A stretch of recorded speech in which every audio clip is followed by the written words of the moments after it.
Robbie Wong here, going to risk my wild card so you don't have to. We are playing Radha, Heart of Keld. We have imported this straight from MTG Goldfish, and we're going to run the deck list pretty card for card. But kind of a good example of easy switches when you're looking at a deck like this. Well, first let's just go through.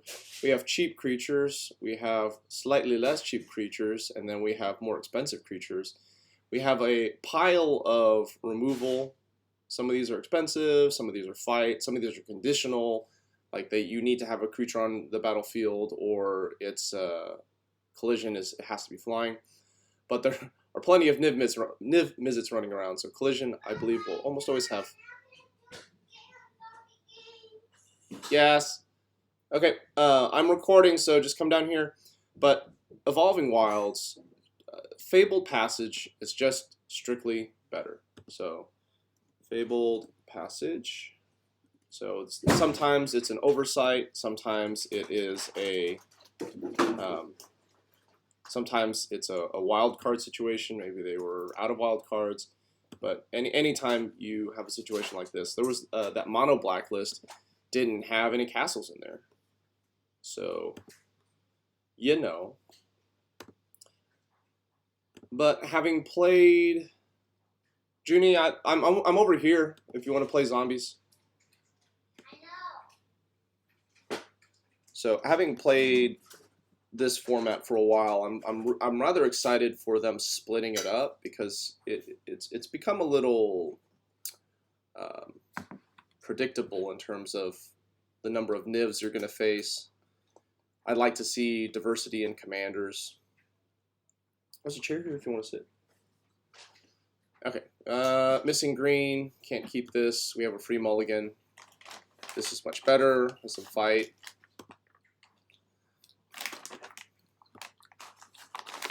So it looks something like Living Twister. This just pumps itself.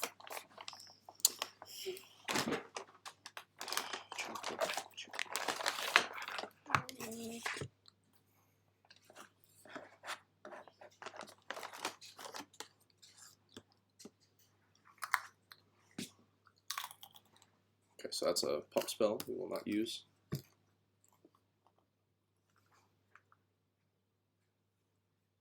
Once it still works. At least it didn't get broken just like last time. So here comes Living Twister, and look, Fabled Passage is going to come into play untapped instead of tapped if it was an Evolving Wilds. Papa, why does that opponent doesn't have a creature? They do. They have a Thirsting Shade. No, not that kind of creature. A creature like ours, on the side of us, just watching. Oh, well, sometimes they get rid of those. Why? So we have a choice here. We can Radha, or we can Pelt Collector, or we can get this Thirsting Shade while it shields down. I think we are definitely getting a forest. Papa?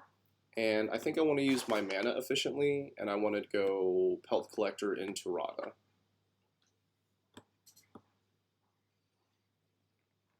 And then next turn, hopefully we can peel some lands and get going. This is Death Touch and Lifelink. Okay, here comes Erebos. Okay. So Fight and Death Touch is not a happy combo. You said combo bundle. So we don't want to see this come into play. They're at 4. Let's go ahead and take the Grim Dancer off of the battlefield since that's 2 pips.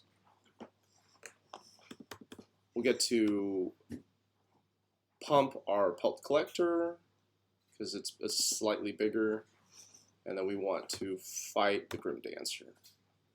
Because if we can keep their board in check, we're going to be able to keep this Erebos as just an enchantment. And then they're 1/1 and tapped out, so we're going to go ahead and push the advantage. and we're going to try and aggro our opponent out of the game. The longer this game goes, they've got a card draw engine. We do not have a card draw engine. So the longer this game goes, the sadder we will be.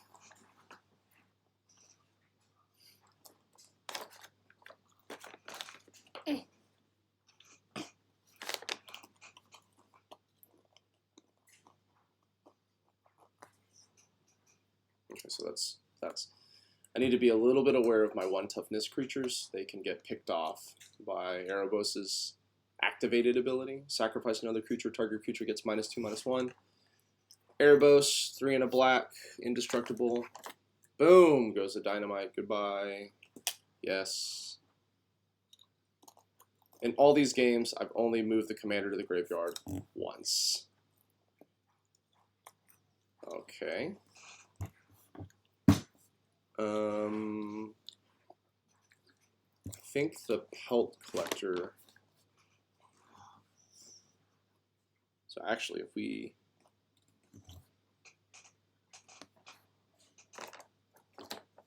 we'll go. Okay, so what are they at? They're at 2. Okay, so we're gonna try and hit our land drop here. We did not. We'll go ahead and attack with this. Is he at 2? They're at 16. Getting to 6 is pretty crucial right now. Well, that Radha is just can't seem to stick around, and we know we're not getting another. Of that? Why? Well, we know that this is not a land. Yikes! Yikes, Aroni. Is this non-token? No, just anything. All right, so with Woestrider's activation, they have Plaguecrafter on tap because Kaya's Ghost Form is going to send it back. So, yeah, goodbye, Living Twister. Goodbye, Goat. He loved that goat.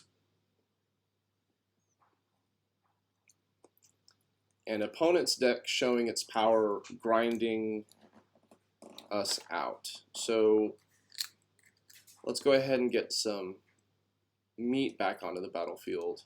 No meat. Well, this is a 5/4, so it's bigger than everything here. Claw. Nice. Back in peace. I'm trying to get this claw. 2 more devotion, and Erebos starts hitting us in the face. Oh, that's a really good 2 pips to add. Yeah. Yep. So our out is reducing Erebos back to enchantment status. Let's make this bigger because it's not attacking. No attacks.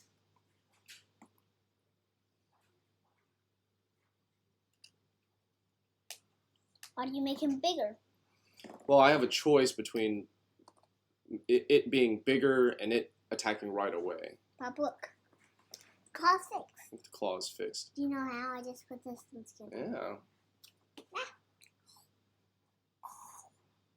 And now we have a lot of evasive threats that we are not going to be able to deal with, and we're going to concede. No. So, I'm Robbie Wong, and make sure to like, share, and subscribe, and we'll catch you on the next one. Don't remember to ring the bell. Don't forget to ring the bell. Yeah.